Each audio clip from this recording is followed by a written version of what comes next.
How many of you saw Milk? Okay, well, the most important thing I want you to remember from that film, the most important lesson to take away from that, is that I was that hot. I was. For like 8 weeks in the mid-70s, I was very hot. And I see many of you here who are young and very hot.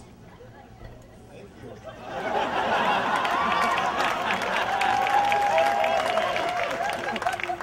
You know, I remember when I was a little homosexual growing up in Arizona, and I thought to myself, well, I'm frightened. I'm very frightened. And the thing I was most frightened of was getting old.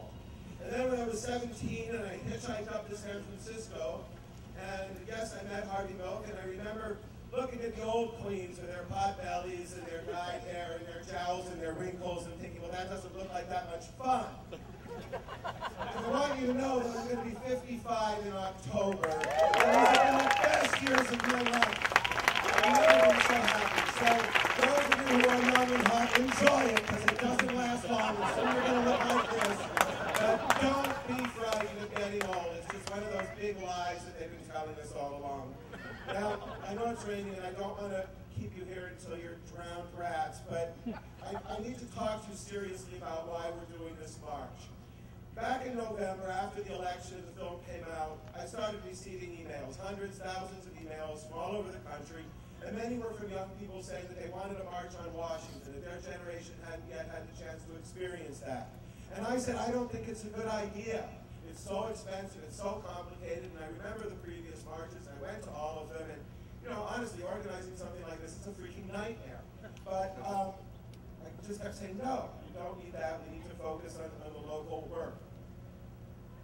Then January came, and who was at the inauguration giving the benediction? It was Rick Warren. And then the Speaker of the House, my friend, Nancy Pelosi, gave an interview to a gay newspaper in her district in San Francisco, saying that repealing DOMA, the Defense of Marriage Act, was not a priority.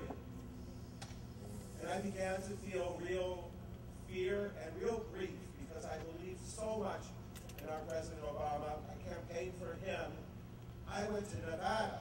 Dustin Matzlack and I went to Nevada to canvass and walk precincts for Obama. We chose to do that instead of staying home in California to fight against Prop 8.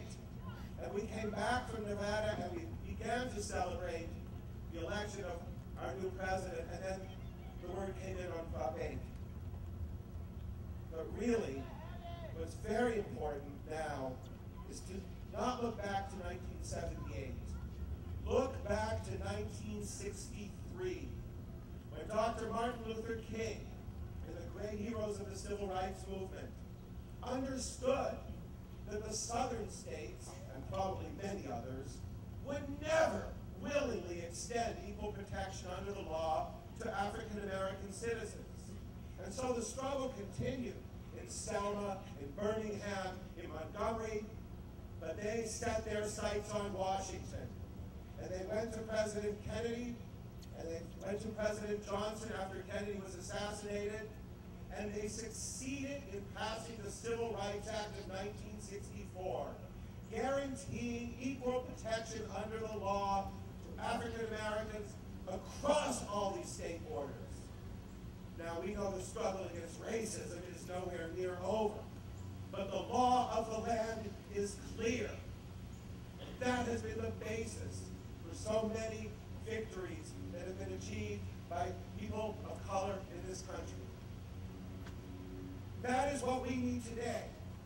Now, those who have followed the strategy of state by state, county by county, city by city, these are all good people who are pursuing a strategy for which there was no alternative.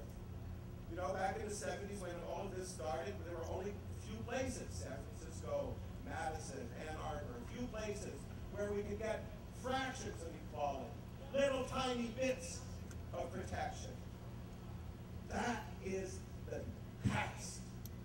And we will not accept it anymore. There is no such thing as a fraction of equality. Now, I know that the fight for marriage equality has been very galvanizing.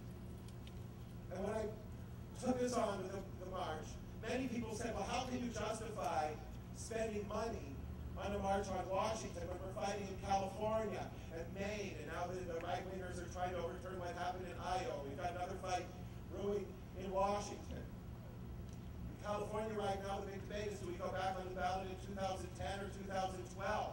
But regardless, they're talking about spending tens of millions of dollars for a fight that will not give anyone any rights.